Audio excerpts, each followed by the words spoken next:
Oh, Paramount Plus. I don't I don't know why you don't like audio description. I wish I could convince you that audio description behooves you. It's just the right thing to do. But here we are again. This is a second look at Scream 3, which is on Paramount Plus without audio description. I'm rewatching all the Scream movies, trying to get reviews out before inevitably Scream 6 hits Paramount Plus, which I'm sure it will do, inevitably. And I will review that, but at least you guys will know where I stand on all of the other Scream movies. I saw Scream 3 in theaters. I was actually working in theaters when Scream 3 came out. The other two I did see in theaters, but I was like a kid. So I've seen every Scream in theaters except Scream 5. So I'm a big Scream fan. Even though Scream 3 exists, I'm a big Scream fan. This film is ridiculous. This film really tests how much do you love Scream as a franchise, how much are you willing to put up with. Because it's ridiculous. It has parts of it that are actually really interesting, though. And I was rewatching it, and I was like, this is kind of cool. I will give it that. But then there are other parts where it's silly. So, as a blind film critic, though, I do have to acknowledge this film is basically unintelligible. To the point where, for me, it's been a few years. I've seen this film, I don't know, at least 4 or 5 times, I would say. I watch it probably the least of the Scream films. Well, at least less than one or two. And I actually forgot how Emily Mortimer's character dies, and this film didn't help. Watching the film without audio description did not help me remember how her character died. I didn't get it. It didn't. I didn't reach that moment where I was like, "Oh, this is her sequence." You know, I couldn't remember. She's just such a like a background character in this. She just kind of floats through, and she's like, "Hey guys, I'm the new ingenue." They're like trying to paint anybody as a potential person, and anybody could be the killer. Anybody, any one of these new people. Um, it's so.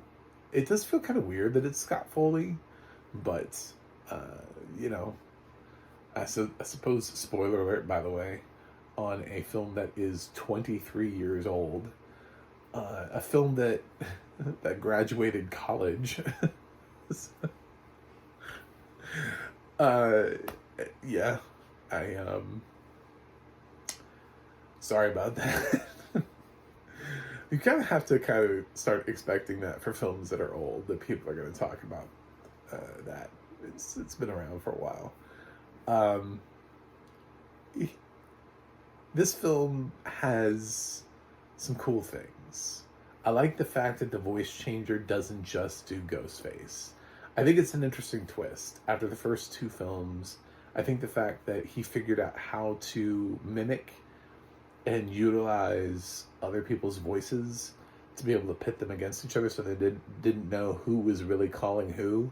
Although that video, the one that they get from Sydney, where Sydney's like, where fake Sydney is at the house, was pretty obviously not Sydney, because he was very short and cold, and just sort of ended the phone call and got the hell off.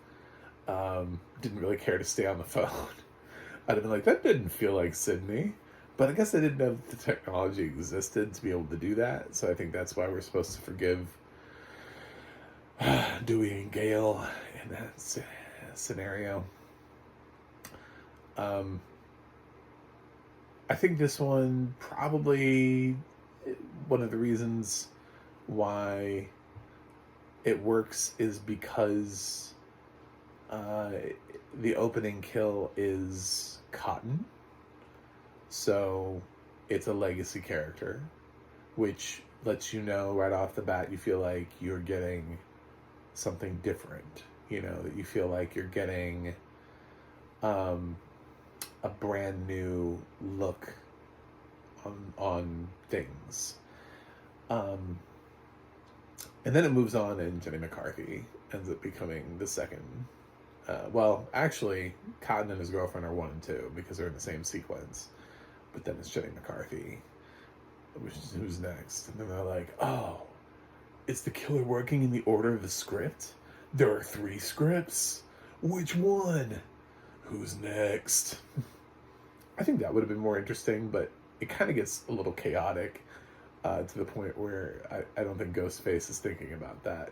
I mean, he does off Patrick Warburton, who's not in the film, who's just a bodyguard.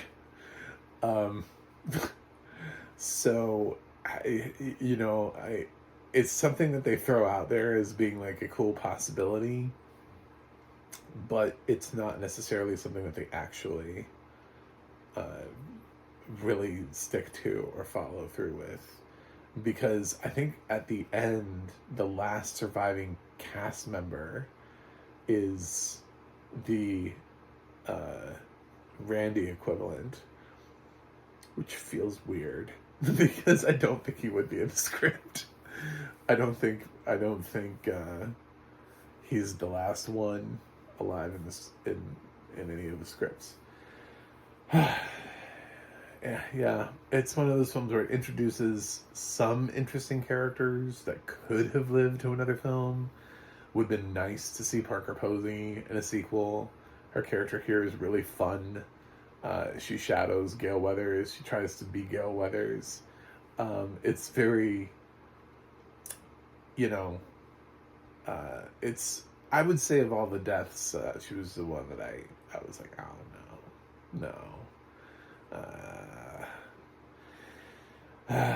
Unfortunately, she dies, and no fans were able to save her like we did Kirby. We weren't able to get really angry, so that they threw in a throwaway line to make sure that we knew that character was still alive. Instead, the surviving character who makes it through the movie is Patrick Dempsey, which is a total waste because they never use him again. He hasn't come back for 4 or 5. I don't think he's in 6. So maybe McDreamy would be willing to come back for a sequel since we did let him live through a film. Whatever. I don't know. Scott Foley's his motivation is silly. The whole thing with Maureen is silly, where she keeps floating around like a ghost. What's movie magic? What's her just losing her mind? I don't know. What's going on?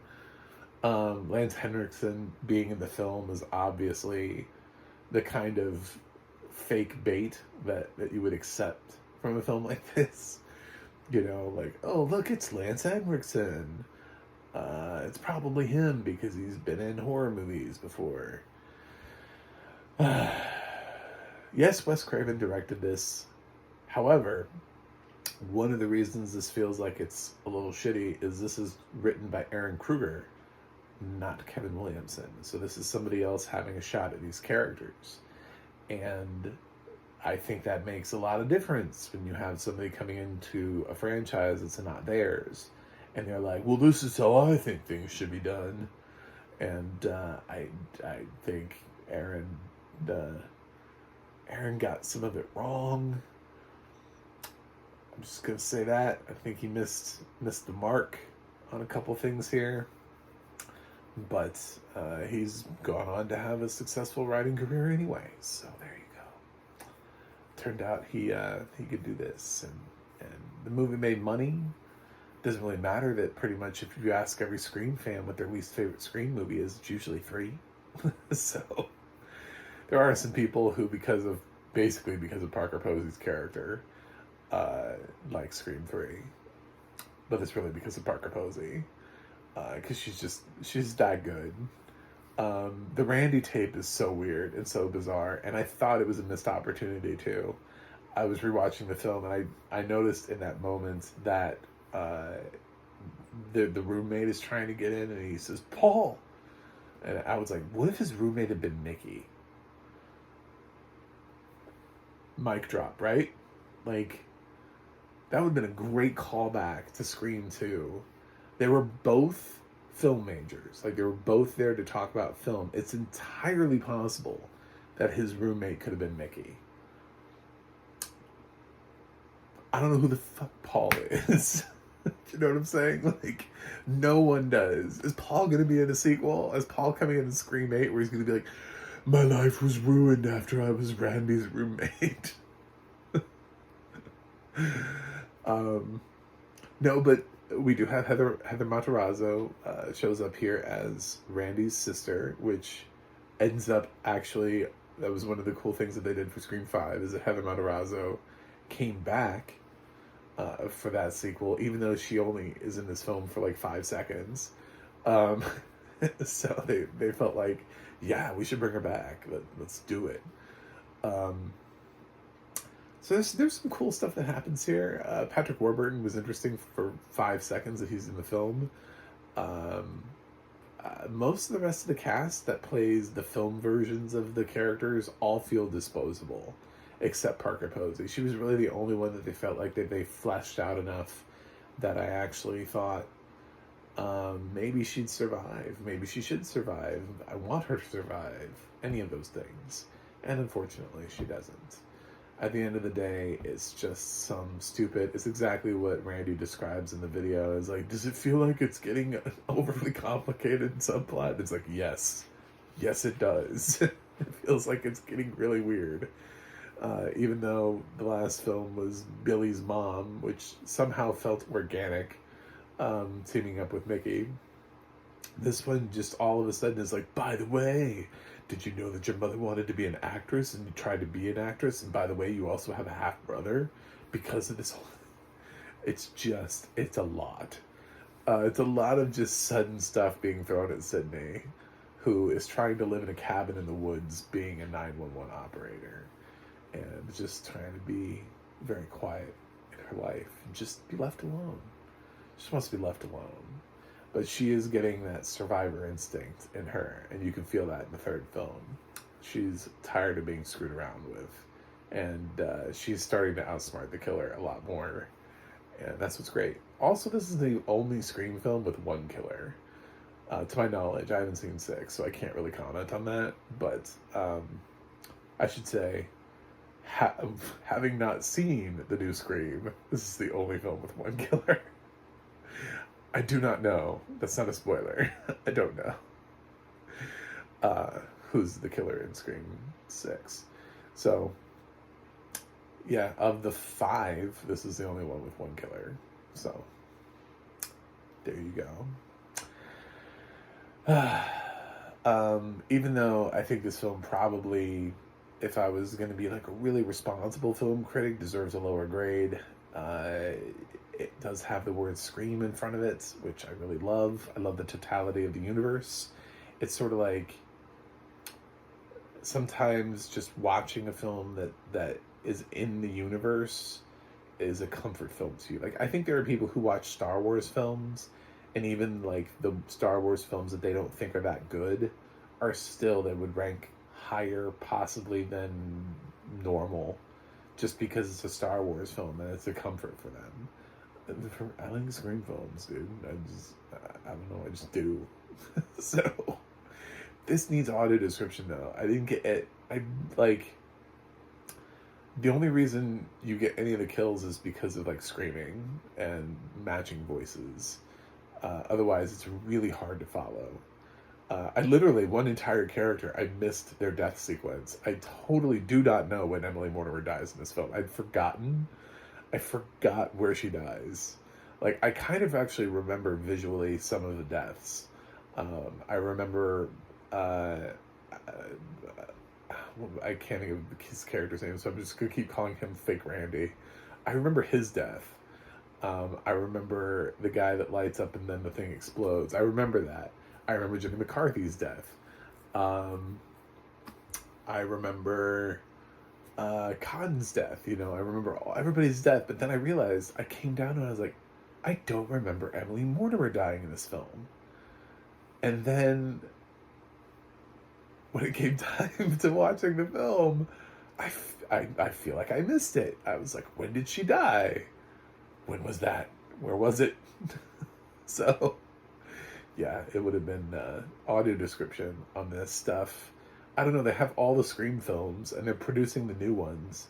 So it would be nice if they could go back and put audio description on the old ones. So that way they're consistent. Very frustrating. So, this grade reflects the fact that I've seen Scream a ton of times, not necessarily the first time. If I was telling somebody whether or not to watch this the first time, I would probably say it's unwatchable, because as far as a horror film goes, you're not really getting what you want out of a horror film, which is the kills, the killer lurking in the background, the chase scenes, none of that. You don't get any of that. No gore, no nothing. It's just kind of like noises. And so it fails to deliver what it needs to deliver. However, I've seen the film multiple times. I own it on DVD, saw it in theaters. So I'm grading it based off of my past experiences and listening to it one more time and thinking about, okay, does it have anything cool going on here? That I missed? Is there anything that I used to think was cool that's not really cool anymore? So I'm giving Scream 3 a B+.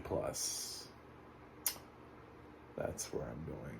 Easily probably inflated by the fact that it's in Screamverse. So thanks for watching. Thanks for subscribing. If you're not a subscriber, please think about subscribing.